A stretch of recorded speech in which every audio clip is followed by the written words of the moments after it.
মোহাম্মদ জান্নাতুল ইসলাম শামীম প্রশ্ন করছেন, তুমি আমিরের কথা শুনবে এবং আনুগত্য করবে যদিও সে তোমার পিঠে আঘাত করে এবং তোমার মাল কেড়ে নেয়, তবুও শোনো, আনুগত্য কর। সম্মানিত সাহেব, উক্ত হাদিসের ব্যাখ্যা জানতে চাই। উক্ত হাদিসের ব্যাখ্যা হচ্ছে যে মুসলিম জনগণ একজন আমিরের আহ আহ, দেখাশোনায়, একজন আমিরের তত্ত্বাবধানে জীবনযাপন করবে। কারণ যদি কোনো সম্প্রদায়ের কোনো লিডার না থাকে, কোনো তাদের সর্দার না থাকে, পরিচালক না থাকে, তাহলে তাদের অবস্থাটা ওরকমই যেরকম কোনো একটা পাল হয় ভেড়ার, আর ভেড়া, ওই ভেড়ার পালকে দেখার কোনো রাখাল থাকে না। তাহলে যেভাবে সেই ভেড়াদের অবস্থা হতে পারে, ছুটাছুটি করে পালিয়ে যাওয়া, কেউ জঙ্গলে চলে যাওয়া, কেউ কাউকে ধরে নিয়ে চলে গেল, কেউ আর কিছু হয়ে গেল, যেভাবে তাদের ক্ষতির আশঙ্কা থাকে, ঠিক মুসলিম উম্মতের যদি কোন কোন নেতা, আমিরুল মুমিনিন না থাকে, তাহলে তাদের এরকম অবস্থা হতে পারে। আল্লাহ আকবার। আর এটাই ঘটেছে ভাই, এই যুগের সমস্যা আমাদের এটাই। আমাদের সত্যিকারের নিজের কোনো আমির নেই, কোনো আমিরুল মুমিনিন নাই। আমরা বিভিন্ন ধরনের যে কারণে আমরা আমাদেরকে বাতিল আমির আমাদেরকে পরিচালনা করছে। আর মুসলমানেরা এক জামাত না হয়ে বিভিন্ন জামাতে বিচ্ছিন্ন হয়ে গেছে।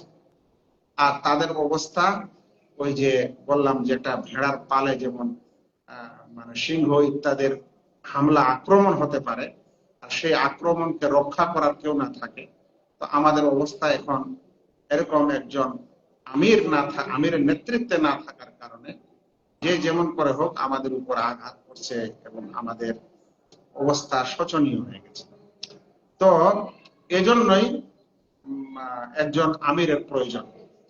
তাই আল্লাহ রাসূল সাল্লাল্লাহু আলাইহি ওয়াসাল্লাম আমাদেরকে জোর দিয়ে বলেছেন যে যদি সেই আমির তোমাদের উপর অত্যাচারও করে, তারপরও তুমি তার তার অঙ্গীকার থেকে বের হয়ে তার বিরোধিতা করিও না, তার বিরুদ্ধে বিদ্রোহ করিও না।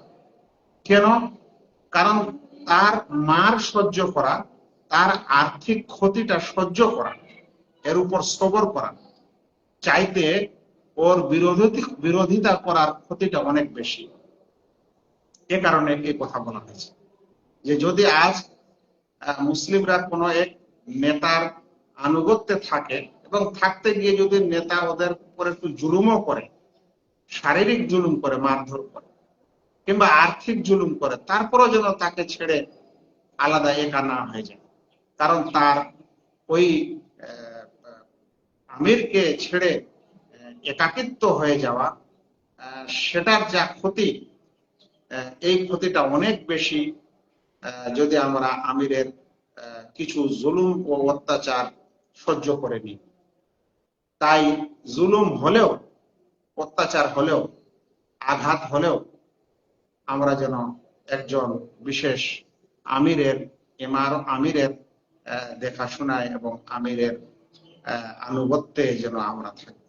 কারণ আনুগত্য থেকে বের হয়ে যাওয়াটা অনেক ক্ষতিকর, নিজের আর্থিক এবং শারীরিক ক্ষতি সহ্য করার চাইতে। তাই যদি কেউ মারে, তো সে মারের প্রভাবটা সে ব্যক্তির উপরেই থাকে।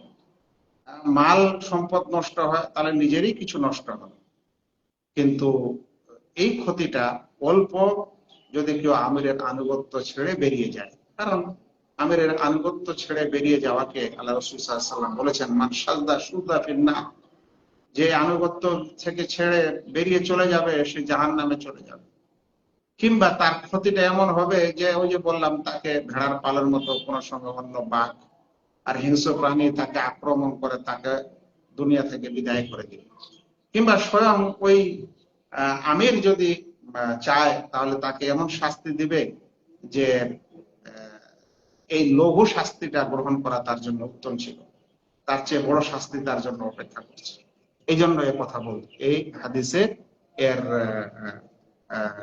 বিশেষ গুরুত্ব আরোপ করা হয়েছে যে তোমরা তারপরও তার আনুগত্য করবে, তারা সেই তোমরা তার ইমারত থেকে এবং তার অঙ্গীকার থেকে বের হবে না।